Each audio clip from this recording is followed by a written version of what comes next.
Welcome to this episode of the Talent Forge, where together we are shaping workforce behaviors. I am really excited because today my guest is Kim Crowder. I want to say welcome to the show, Kim. Hi, thanks. Thanks, Jay. Good to meet you. Good to meet you as well. So, I've been looking forward to this conversation. We were mutually introduced by a colleague and a past Talent Forge guest, Hank Wethington, and he had some incredible things to say about you. So, I'm very excited about this. And Kim, why don't we get to know you a little bit better? Can you tell us, yeah, how did you get into this talent development space? How did you get into behavior change? What drives you? Yeah, Hank's. Let me just first start off saying by Hank is a really great person, and I've had the pleasure of connecting with him. When you ask me how I got into it, I think my story is interesting, but my story starts in corporate America, where I myself was an executive and a leader, and then also started to. I feel like I sort of it. I fell upon this work in the way that I swear, Kim, we've had so many conversations. It's like I'm here by accident and I yeah, fell in love with it. Yeah, no, that's yeah, amazing. I was doing work in that position, and people started talking about the work that we were doing basically. And in that, it took, conversations into conferences, and then I started getting work. I mean, that really is the short and the long of it, to a degree. But also, I saw the impact of strong leadership versus poor leadership. And that really was the biggest piece, the impact that poor leadership had on myself, even down to medical impact. Yeah. And then also being able to walk into an organization with a team of folks who had never really done the work that I was expected to bring forward, and taking them and upskilling and reskilling them. So that's why one of the things I'm most passionate about is when we talk about executive leadership, when we work with our clients, when we're talking about that senior leadership level, is what I find in things like strategic planning, for instance, or change management, is that oftentimes the work itself, the technical pieces are in place, right? We Mhm. know where we want to go, we know what we want to do, but rarely, if ever, is there a conversation about the impact internally. What does that mean? Is our team ready to move this forward? How have we actively developed our team internally, especially our leaders, to be able to flourish in this new environment that we're trying to create?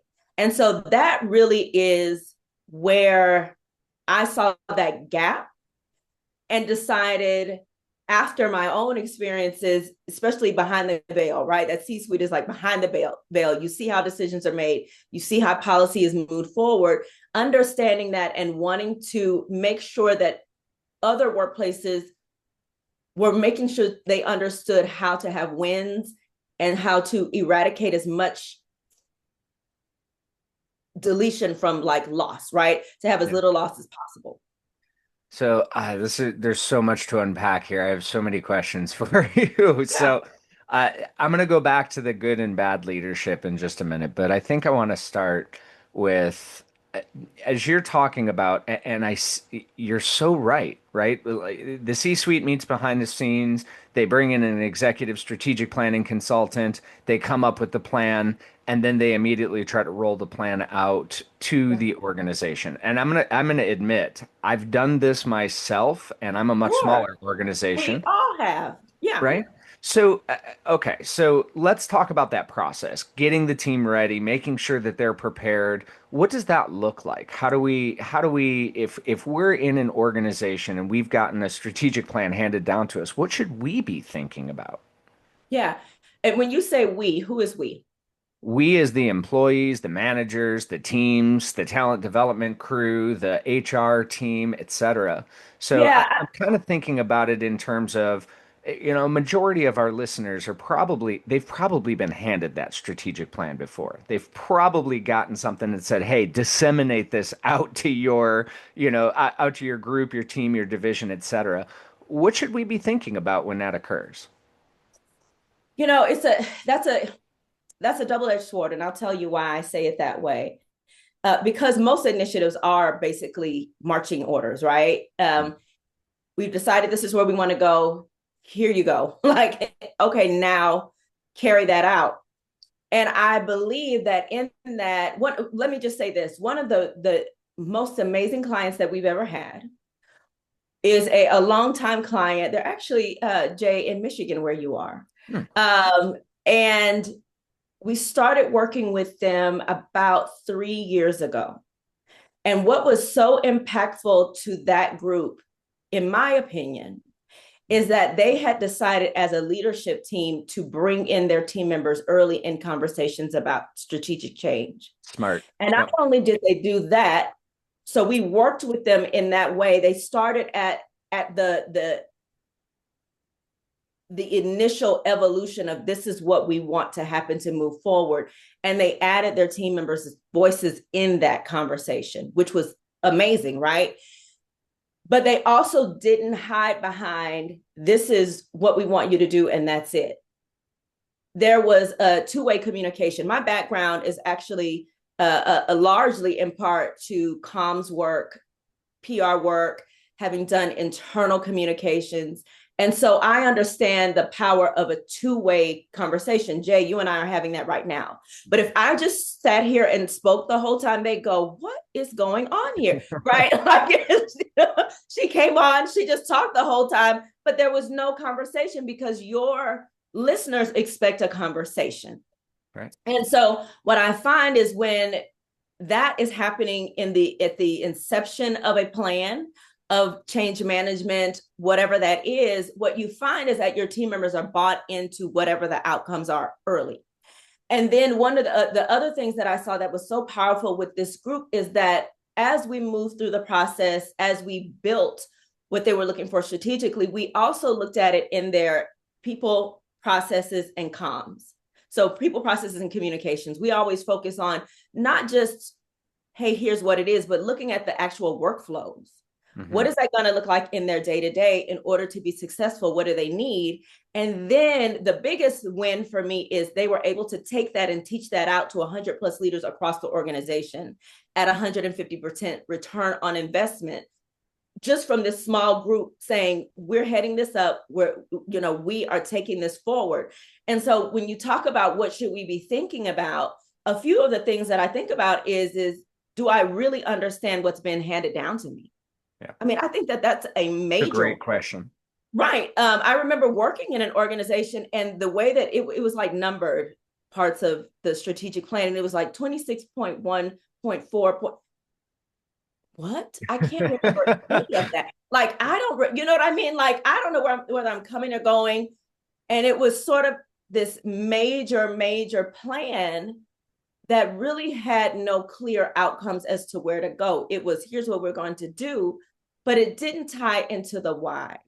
Yeah. And the more that leaders can connect with their team members and tell them why something is in place and what the goals are and how it benefits the team members as well as their external audiences, that's where the power is. And so when we watch this group be able to communicate that and also teach that in the work, so they weren't using a bunch of fancy words. They were saying, here's the work and here's what it looks like in your day-to-day work with their leaders. That is where we saw actual change and movement forward. They won a national award because of that work. And over 3 years, when we've come back to them, we did some work later on, 3 years, it was still in place. And so when you talk about those long-term impacts, it can outlast a strategic plan even. Sometimes strategic plans are 2 to 4 years, and it can outlast that if it is implemented into the day-to-day processes of what they're supposed to do, but also that they feel that your leadership feels responsible and is able to teach that to others. Yeah, it seems to me that you gave them essentially a behavioral blueprint for how the people will act towards what the actual strategic initiative was. And I got to share. So we have this in common. My background was in communications before I went into psychology and before I started studying neuroscience. So I actually have a degree in public relations, communications, interpersonal communication as well. So we have that in common, and I do find it to be one of the most important things. But I really love what you said about getting that buy-in. And I think that that's a missing piece because in any kind of, the psychology of change management, if the change is forced upon us, we tend to react to it in a very negative way.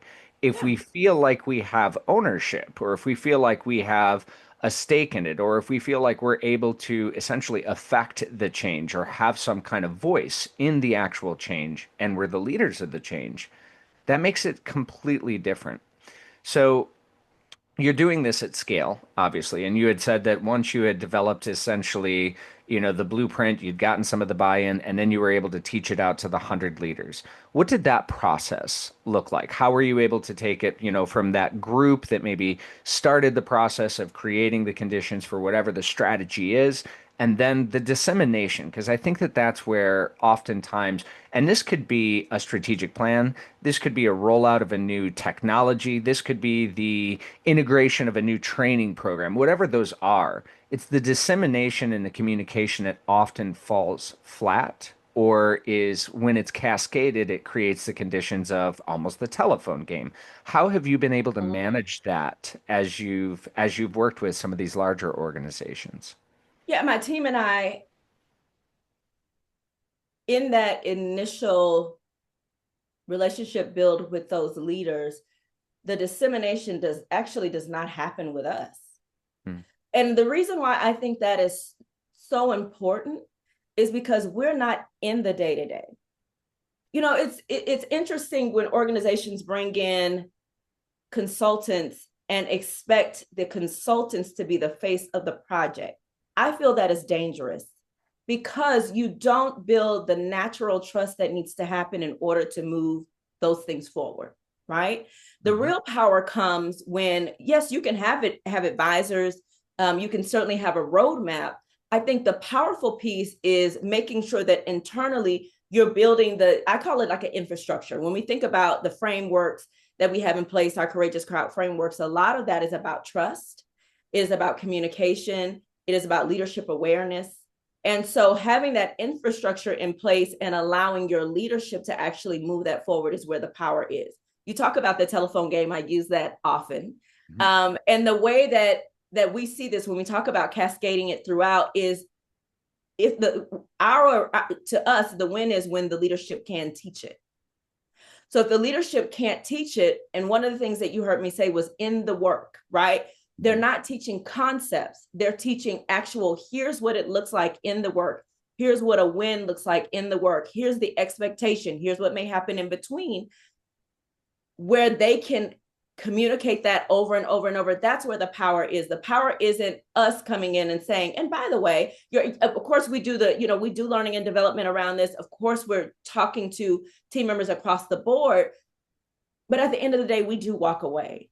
And so we want to make sure that the foundation is strong enough that when we do walk away, sometimes you pop in and out, but for the most part, that day to day, if that doesn't exist, that real trust, and that guidance from your leadership, what does it matter? And so we're sort of working our way out of a job, because our goal is to better the leadership team in their ability to communicate instead of creating an environment where they need us over and over and over. And so when I talk about this client that had 3-year integration and change, it wasn't because we held their hand the whole time.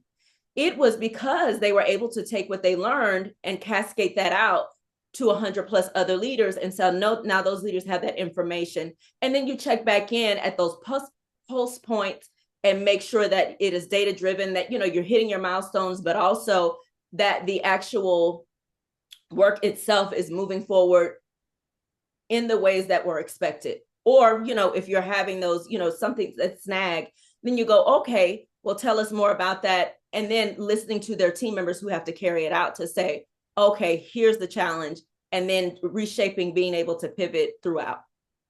Love that, Kim. So, do you mind if I probe into that process just a little bit to Yeah, kind of get a sure. little insights? So, what does that look like when you're working with elevating and upscaling that leadership team? Is that series of trainings? Is that integrated, design thinking, innovation, collaboration, brainstorming? Is it more of, hey, we're going to help you put together narratives or scripts? What does that process look like to ensure that the team is kind of speaking the same language and carrying the why in the messaging? Yeah, we have a what we call a 90-day reality check and reset. And Mm, that's where we start with leadership in this when you talked about having this process of really building what the goals are, what do we want the wins to be, so it's getting clear together as a baseline. And we do that over 90 days. The reason why we call it a reality check is because oftentimes there is this unspoken language that's happening behind the scenes, and we find that leaders may not know that they're doing it. So we have this what we call the top 5 reasons clients call us, and one of those are that leaders are communicating strategic priorities differently, mhm. and they don't realize that they're communicating that differently because they're not talking to each other about how they're communicating those priorities. Right? When you get in that C-suite room, you're often not saying, here's what I'm telling my team, here's what that's just not what you're talking about. You're talking about the bottom line. You're talking about whether or The not the policy. 30,000 foot view. Yeah. That's right. And so what we do is get people in a room and ask them questions that they wouldn't think to ask each other. Hmm. Let's have that real conversation behind closed doors. Tell us, what you want to happen, but also tell us the shortcomings of the snags you may hit. And then we make sure we always do an assessment that is across the organization. That's a big one because you and I both know that at least I believe that your frontline can usually break down where the issue is going to go wrong way before that happens in the C suite. Yeah, and Way actually, they usually have a better finger on the pulse. So, because they're in the day to day. yeah, a majority of the work that I do is actually with managers. So I go straight to the management function. I see them as that sort of gateway in between that frontline employee, that customer facing or client facing or whomever it is, and the senior leadership. And I Right. often feel like they're between that rock and a hard place because sometimes they're getting the message from the top, and the person that's below them is like, that's not how it is. Mhm. So, Right. Well, yeah. also they're getting that information from the top, and sometimes the C suite doesn't quite understand what middle managers have to go through to get that to work. Yep. Right? That To get that absolutely. to happen. And so that's why feedback, starting with an assessment, is so important, Yeah. because now it's not an echo chamber. Now it's a back and forth conversation, right? Mhm. And it can happen in ways where the executive at the senior level and executive level feel safe because we take that for granted, right? We just assume because they have power that they feel safe in hearing that back. And so bringing that information forward during that 90-day reality check and reset allows us to have those conversations behind closed doors, allows them to hear their team members' voices, and then teaching them how to do that, moving forward. But that's really where it starts.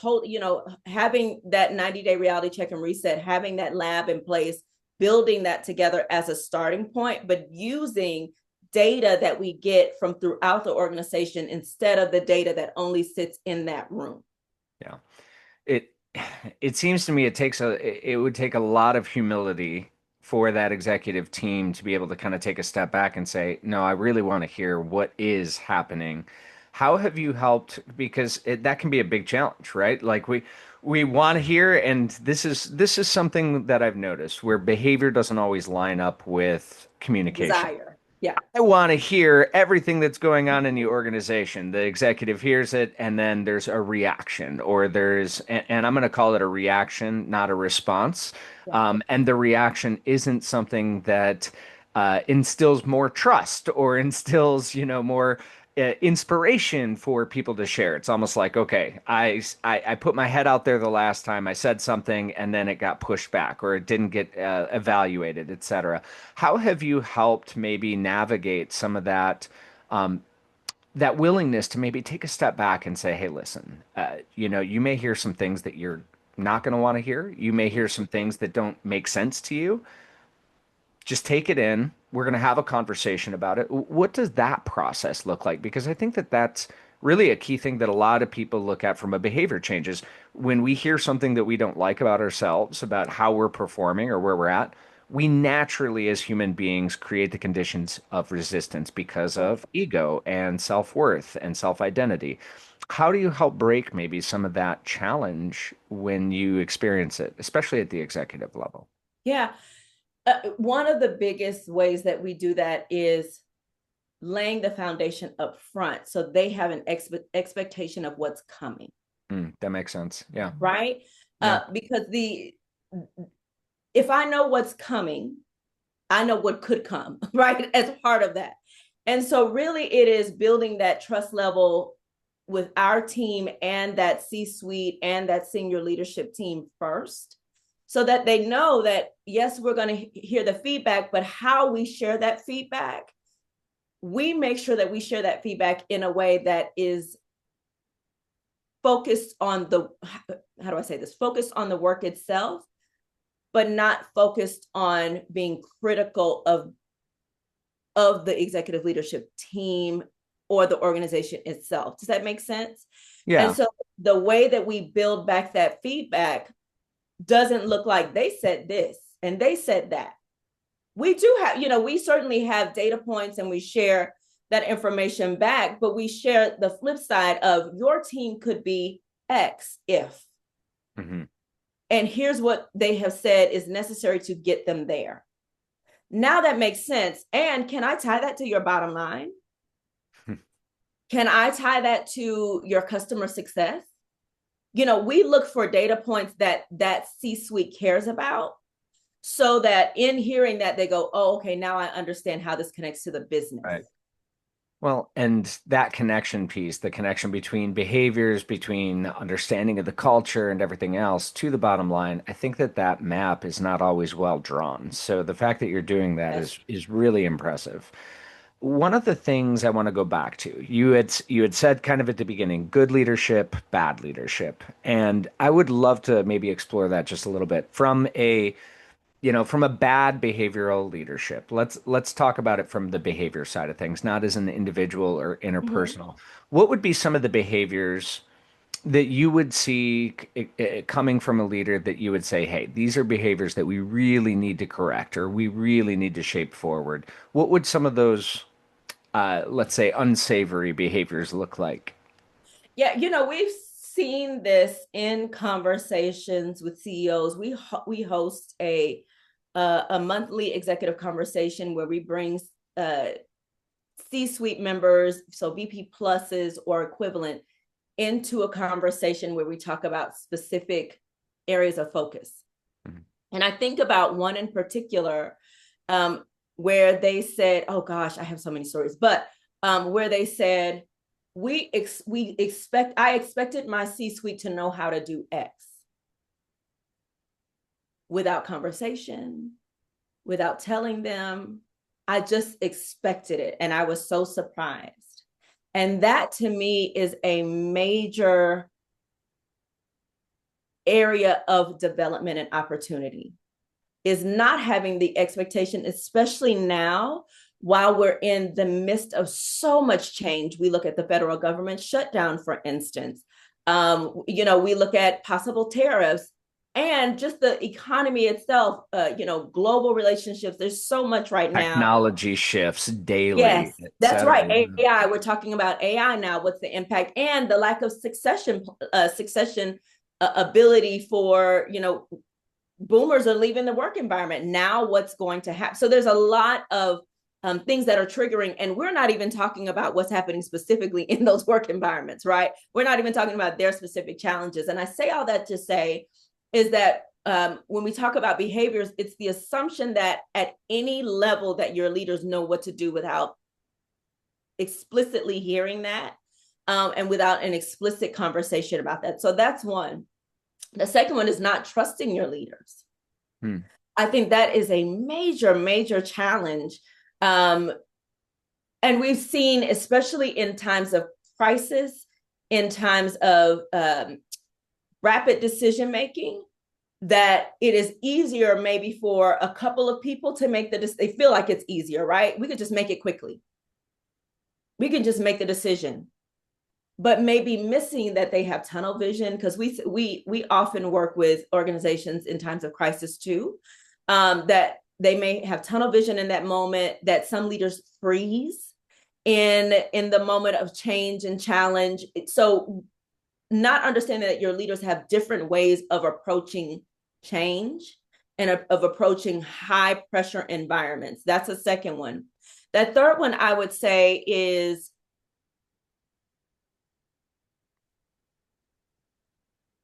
expecting that your team is just going to move just because you said it. Yeah. Never happens. Never happens, right? That this idea of, oh, we told them they were going to do it, and so they're just going to do it, without having that clarity piece that I talked about before. Why?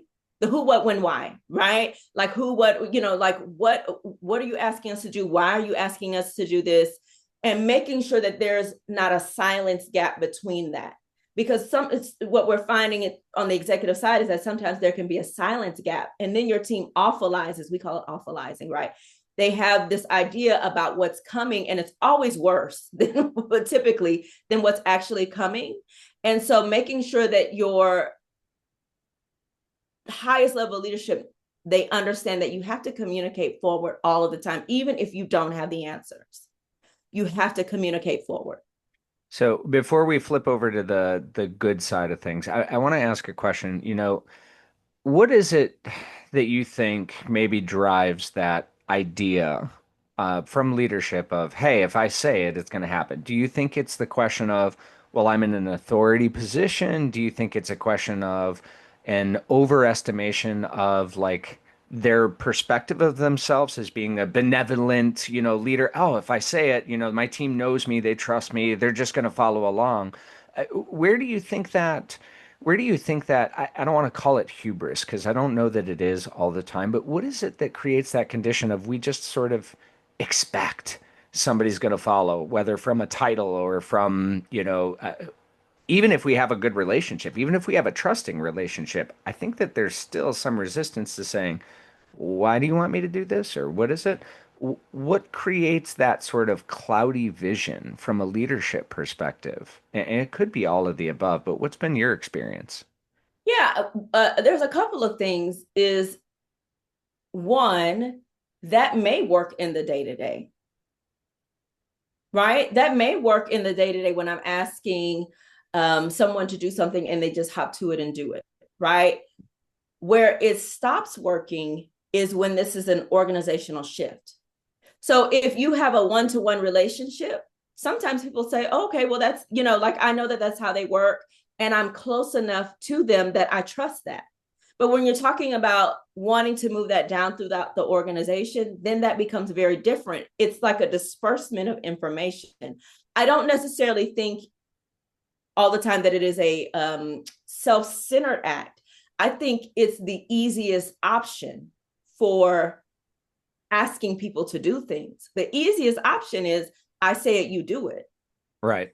But we don't always, It's not always that easy.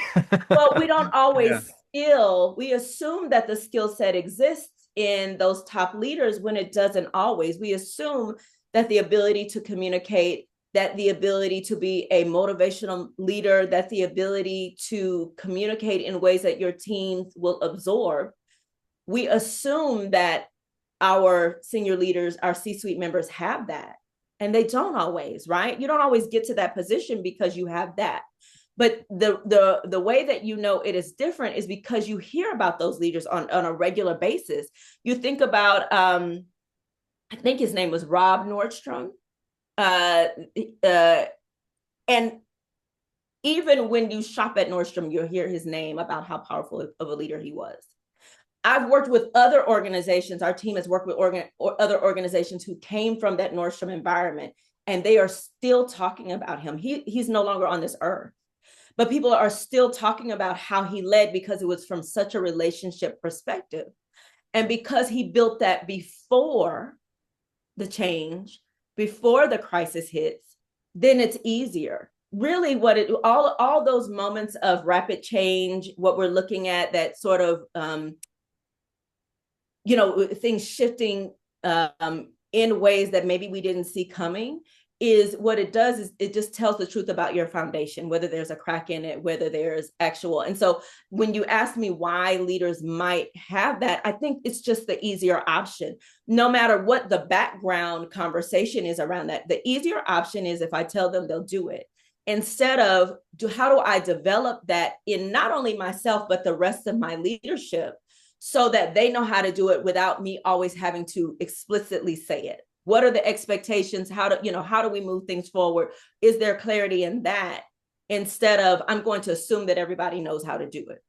Yeah. No, that's smart. And I like that because I think it does create the conditions, right? Like the other thing that I think a leader benefits from is a team that challenges them and challenges them in a healthy way. It Right, doesn't of have to course. it doesn't have to be like the negative conflict or the subterfuge or anything else, but somebody that is going to say, tell me more about that, Kim. Let's see why, help me understand where this is and what this looks like in your vision. Because you and I both know as communication scholars, communication as a system, it's the only system we have, but I mean it's a flawed system. If I say the word, "Hey everybody, we're going to go out and plant a tree." Whether you look at that and say, okay, well, is it an oak tree? Is it is it a shagbark hickory tree? Is it a coniferous tree? Like, what does that tree look like? There's a lot of interpretations. We think we're clear when we said tree, but there's a lot of room for error there. And if we're not actually challenging, testing, and having some of those conversations, I might think you're well aligned. And then all of a sudden find out that you're planting apple trees when I was looking at something different, right? Right. So let's shift gears real quick. I'd love to hear what are some of those signs of good leadership, some of those positive behaviors that we would be wanting to watch for that would say, hey, you know what, this leader's kind of on the right track. They're moving in the right direction, or these are the kind of behaviors that we want to foster or encourage or upskill.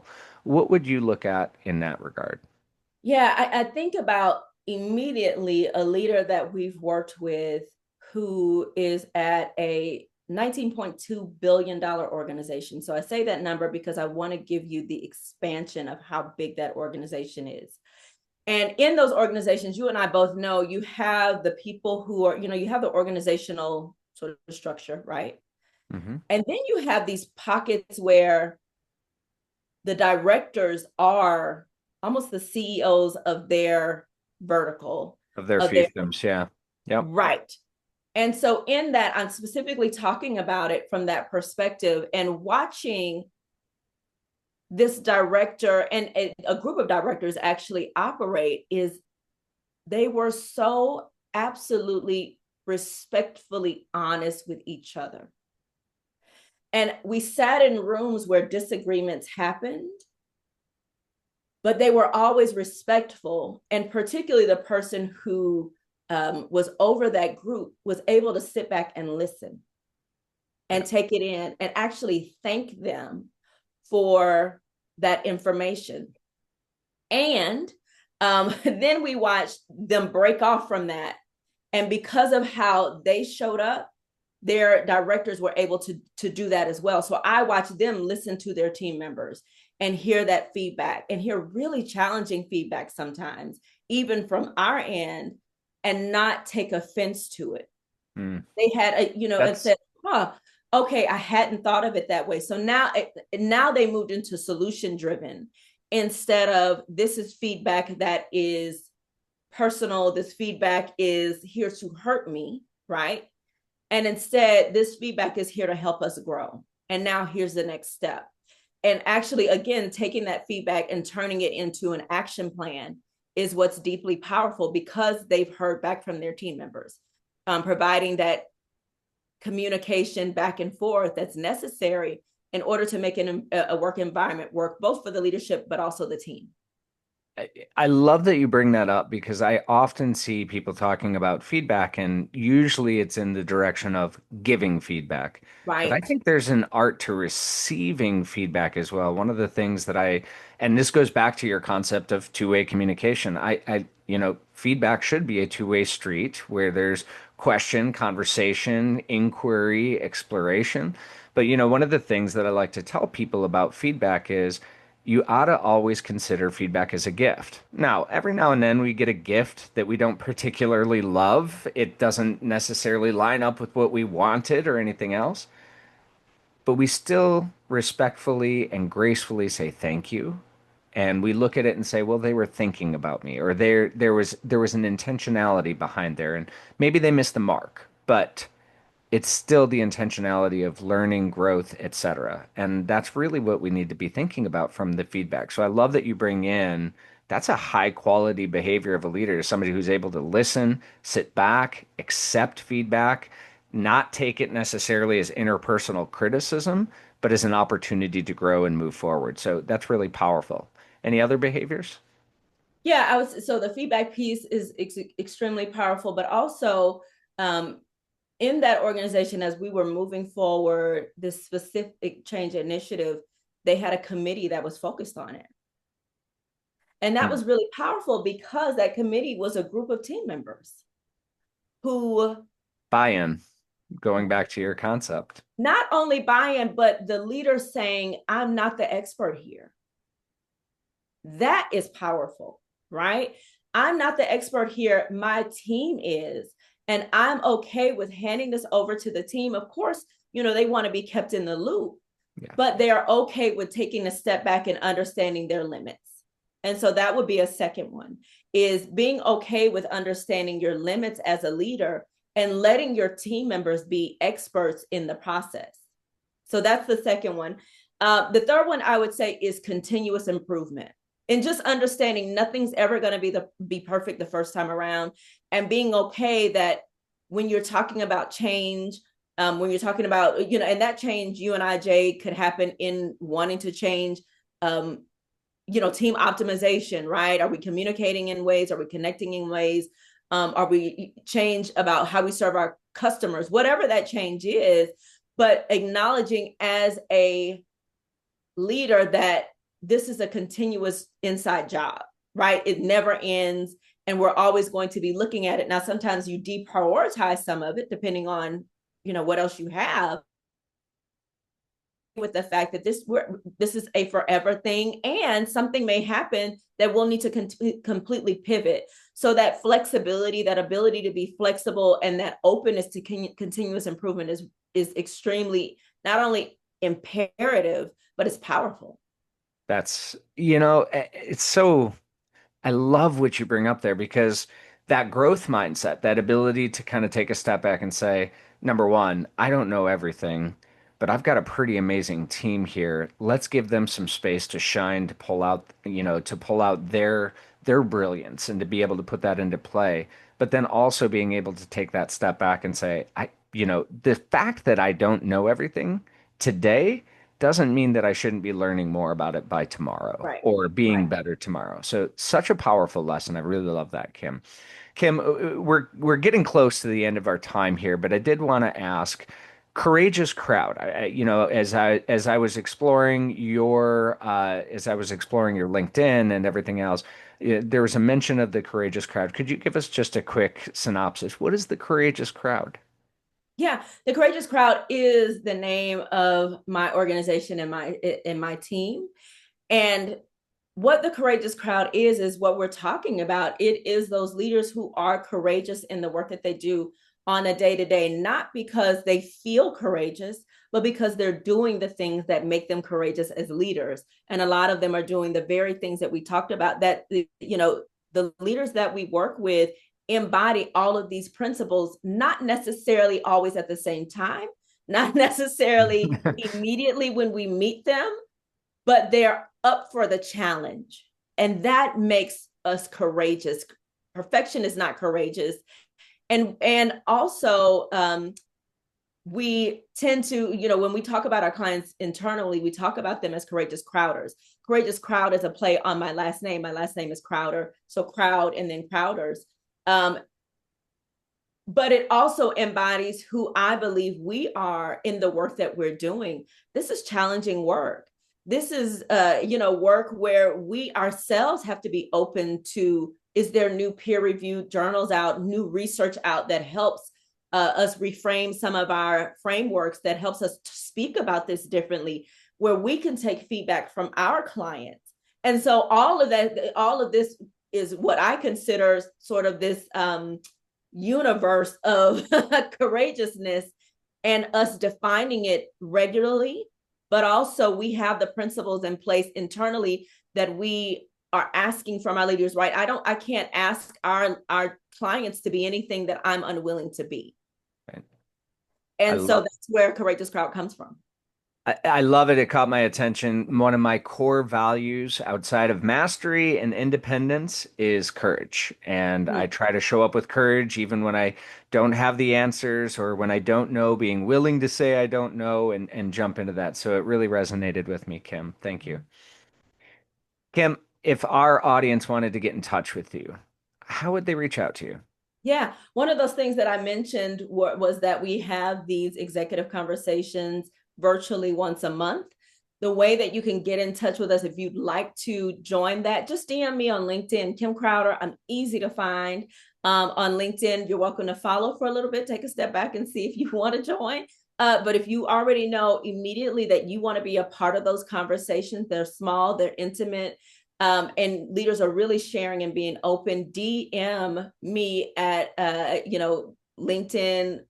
What is it, / Kim Forward Crowder? slash Kim Crowder. Yep. Yeah, and we're happy to bring you into that conversation. That's amazing. Well, I just want to say thank you because your insight on the behaviors of leadership and the way that you're approaching, some of these organizational changes. I know that our audience is under constant change, just as you said, whether it's, political, whether it's social, whether it's economical, or whether it's even technological. Change is just happening so fast nowadays. And it's one of those things where it sounds to me like you're having a great impact with organizations and being able to leverage that understanding of change, that understanding of communication, the people, the processes, and being able to help them navigate that forward. So thank you for being here and sharing that with our audience today, Kim. Thanks for having me, Jay. It was a pleasure. Yeah, and thank you, audience, for tuning into this episode of The Talent Forge, where together we are shaping workforce behaviors.